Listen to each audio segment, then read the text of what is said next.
Hello. Hello. I gotta put my microphone in. Told you guys I'd be here, so here I am. I was on the phone with a friend for a minute and lost track of the time. Sir. So,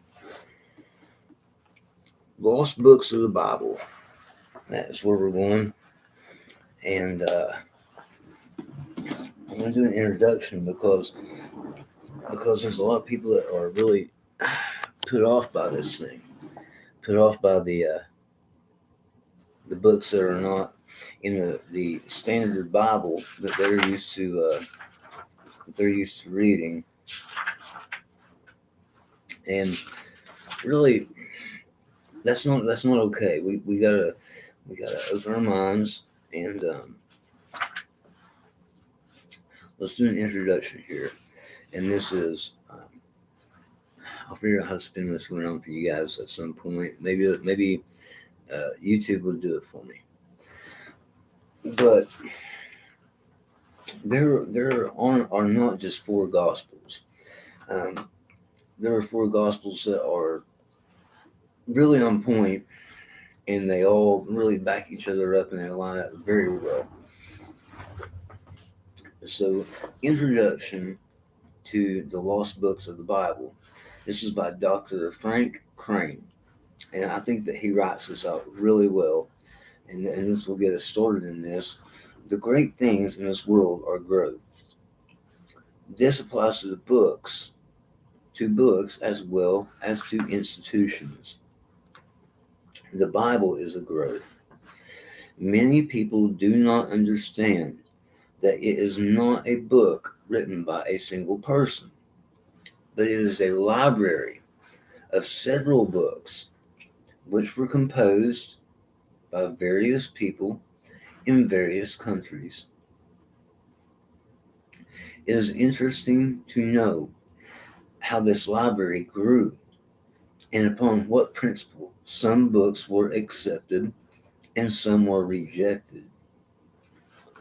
Of course, we may take people's word for the reasons why certain books were chosen to be in your canonized Bible, the KJV, King James. There's a whole story behind how that came to pass. Even that translation, the King James translation. People died to get this out. All right. Some books were chosen. Of course, we may take people's word for the reasons why certain books were chosen, but it is always satisfactory to come to our own conclusion by examining our own evidence. Right? I agree with this. Do you just want to take some man's word for everything? Okay. You can call him a one verse Charlie, man. You got these pastors and they'll go in and man, they've got 4 or 5 places they go, and that is their whole ministry, it seems like. That's not okay. If you're not leaving that church knowing something more or learning something, then what are you doing there? Get away from them. Go somewhere where you're being fed for real. And listen, if you've been a Christian for 20 or 30 years, I'm not painting with too wide of a brush here, but you should know a little something yourself. Maybe you should be teaching some instead of just always needing to be fed. Um, Babies come off of bottles after a while. They come off of, and then they move up to the string peas and the baby food and bananas and things like that. And eventually, what we do is we get to where we can eat steak. We can eat meat. That's what we're supposed to be able to do. And then we feed the babies. We grow. We're supposed to grow. I'll be sharing this to my private Facebook group, Common Sense Prince. But right now we're just doing the introduction of this. I'm not sure where I'll begin, but I want you to understand what this book is and what I'm doing here. This is not a novice Bible study. This is an advanced Bible group of people who are supposed to know a little something. So you're supposed to be able to handle this, is what I'm getting at. This there are things in this book that are not going to be baby food. You're going to have to be able to discern what you believe and what you can handle and what you don't, and what you just want to leave on the shelf. But it will connect a lot of dots for you as far as what did Jesus do from the time that he was born until the time he was 12 years old, where the Bible picks up. Okay, that he existed between those years here in the world. And 5 minutes and 47 seconds, and let me keep moving forward. So, we want to come to our own conclusions, right? By examining our own evidence. Sure we do. This is what the lost books of the Bible enables us to do. We can examine the books of the scriptures which have in the authorized version, and then, we can examine the books of the scriptures which we have in the authorized version. Authorized by who? Authorized by who? By men. By just dead men. Most of them are dead, the ones that authorized this. They don't know what's going on in 2022. Look around you, man. This is a whole different world. I'm not saying they wasn't good men. I'm saying we've got to adjust our playbook for the time we're in. That's a fair statement.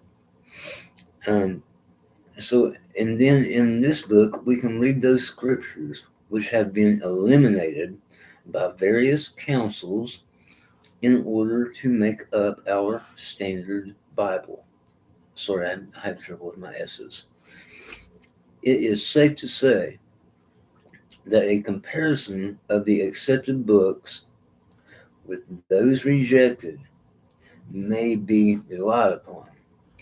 Those books which were accepted are far superior in value to the others. Did you pick that up? At 7 minutes and 30 seconds in, this man himself says, it is safe to say that a comparison of the accepted books with those rejected may be relied upon. So you can compare these books to Matthew, Mark, Luke, and John. And Matthew, Mark, Luke, and John are far superior. They all coincide. They're beautifully written, perfect. They can't be torn apart by any scholars or any wicked men because they're so perfect. They are absolutely ordained by God.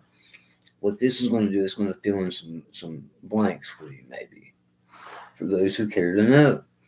I did. I love to keep growing in my faith and in my wisdom and in my intellect as far as biblically. These others, which are included in the lost books of the Bible, comprise all kinds of stories, tales, and myths. No great figure appears in history without myths growing up about him. Every great person becomes a nucleus or center about which folk tales cluster. So you'll even find this in the book of Genesis, when it talks about the offspring of the Nephilim. They're Gibar, is what they are. It means the strength and the spirit, that they had knowledge of that first earth age, and they became men of old, men of renown. And this is where you get words like Achilles from, and Hercules, and the Greek gods. They began worshiping these demigods, these men of old, these men of renown, and they became myths and things of this nature. Well, Christ shook the earth in a way that nobody else has, and nobody else is going to. This world is going to be over. He declared this himself: heaven and earth shall pass away, but my words will not pass away. And man, is that not true? Okay. So yeah, folk tales and things like that cluster around great men. There are apocryphal tales about Napoleon. Napoleon's kind of swept under the rug, but this man, he almost conquered the whole world. He was a type of Antichrist. He almost had us in a one world condition, uh, like it's about to be right now, like it is right now. It just has not manifested as to who's going to hold sway. I think it may be the USA. I don't know. That's just my opinion. But there's folk tales about Charlemagne, about Julius Caesar, and other outstanding characters. Of course, there is.